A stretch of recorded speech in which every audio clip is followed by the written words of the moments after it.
Mas Hanta sebenarnya apa sih yang dilihat dari dinamika ini? Salah nggak kalau silaturahmi dilakukan di Solo, Mas Gibran, Pak Prabowo, atau ada yang melanggar di sini? Ya, begini, setiap peristiwa itu kan kita bisa membacanya udah dalam dua sisi ya. Pertama dari sisi makna denotatif yang tersurat secara harfiah, ya mungkin tadi betul hanya pertemuan seorang wali kota menyambut seorang menteri dan seterusnya. Tetapi dalam politik, apalagi dinamika politiknya sedang kencang, ini kan persepsi publik menjadi penting. Nah, persepsi itu bergantung juga pada pesan konotatif yang tersirat, kode signal ditangkap oleh publik. Nah, ini yang mungkin yang bisa menjadi komplikasi Kalau gitu di politik, sini Mas terutama Hanta di yang internal PDI signal Perjuangan. ditangkap di publik itu apa? Sampai Nah, ada dalam pesan internal dari PDI Bu Perjuangan Mega. wajar kemudian mempersoalkan ini. Dan persepsi publik ini ada dukungan deklarasi dari relawannya Gibran. Itu kan relawan. Kalau relawan sebagai mesin tidak begitu. Kita tidak usah terlalu pengaruhnya tidak besar lah sebagai mesin. Tapi dia kan punya embel-embel bahwa ini relawan Gibran, relawan Jokowi. Nah, ketika ada kata kalimat Gibran, ada Jokowi, apalagi Pak Jokowi, maka ini akan memiliki dampak. Semua kekuatan politik kan tentu sedang melakukan strategi untuk merebut pengaruh, Tapi dukungan kalau Mas Jokowi. Hanta, ketika kemarin Gibran bilang, saya tidak pernah mendeklarasikan secara langsung kok dukungan ke Pak Prabowo, itu kan relawan, silakan saja.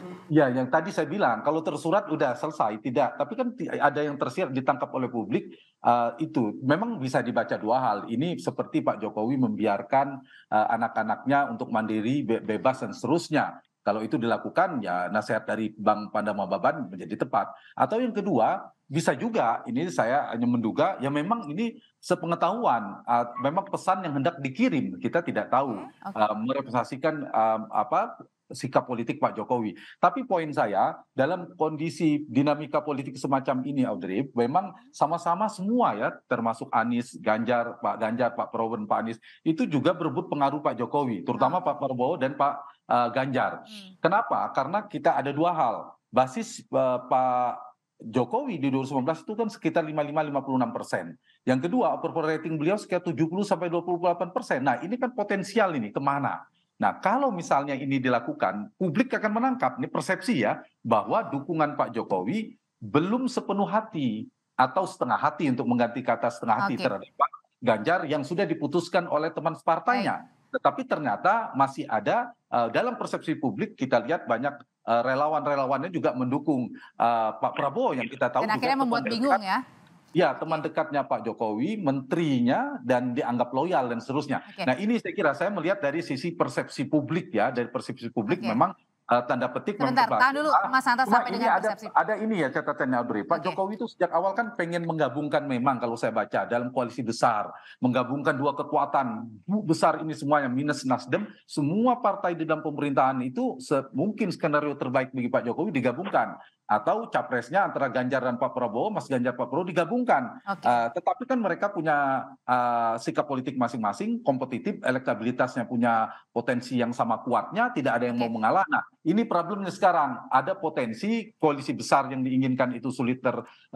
terrealisasi, maka akan maju kedua-duanya. Nah, ketika maju kedua-dua, satu sisi jelas sebagai kader PD Perjuangan, PDIP sudah mendeklarasikan. Nah, Oke. kalau Tahan ini dulu ya sebentar Mas Hanta, sampai di sana. kemudian kita memikirkan bahwa Pak Jokowi akan berbeda sikap dalam PD Perjuangan, Gibran, saya kira itu hampir hal yang mustahil kita Oke, mendapatkan. Mas Hanta, apa yang dipersepsikan oleh publik, Pak Jokowi misalnya bermain di dua kaki, itu juga nggak yang sampai dilihat sampai sekarang, makanya masih belum firm begitu? Atau mungkin bisa Ya, bergabung keduanya, justru ini ada agenda tersendiri? Ya, memang sebenarnya kalau dibaca Pak Jokowi menghendaki ya skenario atau skema skenario terbaik Pak Jokowi menyatukan. Ada istilah dulu ada koalisi besar. Itu sebelumnya ketika sebelum bulan puasa bahkan kemudian ada pertemuan di DPP PAN sebelum Mas Ganjar diumumkan. Mungkin ini skenario terbaik yang diinginkan. Dan kita tahu betul hubungan antara PD Perjuangan dan Gerindra ini kan sangat dekat sekali ya. dulu pernah bersatu, 2014 2019 berhadapan, tapi sekarang sangat lengket, dekat sekali.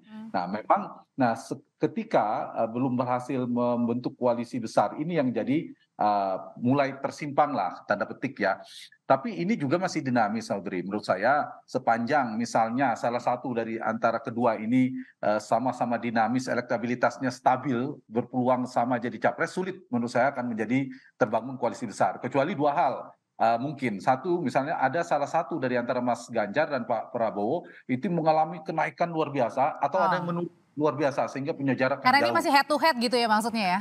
Ya, ada yang mengalah lalu jadi cawapres. Nah, mungkin Pak Jokowi sangat senang, tapi sekarang kan kompetitif. Yang kedua, kalau kemudian elektabilitas Anies Baswedan yang dianggap antitesis berdiametral dengan Pak Jokowi berjarak, tiba-tiba Anies sangat kuat, sehingga bisa jadi juga ada ingin mengalah, harus bersatu ini berhadapan dengan Anies yang dianggap bukan penerus Pak Jokowi secara program seterusnya. Nah, itu sepanjang dua faktor itu sampai hari ini saya melihat belum ya.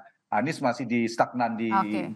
angka itu. Yang kedua, Pak Prabowo dan Tapi Mas Mas Ganjar Hanta, stabil relatif gitu. ya. Tetapi saya kira mereka semua ya berebut endorsement dari Pak Jokowi itu memang punya dampak. Kenapa? Karena tadi basisnya masih terbencar, yang kedua approval ratingnya cukup baik, sehingga ketika ada signal dukungan atau persepsi yang ditangkap dukungan Pak Jokowi sedikit atau banyak itu punya dampak menaikkan elektabilitas. Misalnya bicara Pak Prabowo, iya pastilah diuntungkan, apalagi Mas Ganjar kalau dukungannya itu sepenuhnya diberikan oleh Pak Jokowi, punya dampak positif insentif elektoral, meskipun bukan faktor satu-satunya. Yang kedua tentu banyak ada blunder politik Ya. yang dilakukan kompetitor atau di antara Makanya mereka tadi juga. Bu Mega melalui Pak Hasto kan bilang ini ya warning ya untuk waspadai ya manuver. Iya, ya, saya kira bagian dari ini ya, setiap kubu, setiap calon punya kandidat, punya strategi politik masing-masing. Nah, karena itu yang seperti saya katakan tadi, banyak variabel yang akan menjadi faktor kemenangan dan dinamikanya juga akan terus ya. Tapi bahwa Pak Jokowi ada PD Oke. Perjuangan, bahwa putranya maju lewat PD Perjuangan, iya. Jadi dua hal ya. Apakah akan sejalan dengan keputusan partainya? Saya kira itu iya. Oke. Dan ini soal disiplin partai, itu Baik. soal PD Perjuangan, sisi lain. Tapi Oke. sisi yang lain, kalau misalnya Pak Jokowi dan Mas Gibran memberikan akses tadi, istilahnya memberikan ruang, kesempatan, seterusnya, nah itu juga bisa dimanfaatkan. Saya kira bagian dari strategi politik masing-masing dan Oke. saya kira ini ya, sepanjang Oktober politiknya dinamis. Betul masih cair, tapi mengkristal ketiga orang ini. Dan dari ketiga ini sepanjang tidak mungkin membentuk koalisi besar secara bersama-sama, mungkin clash ya, ada dinamika antara Baik pendukung Mas Mas Hanta Ganjar sudah. dan pendukung Pak Prabowo antar Oke. partai sulit dielakkan. Oke.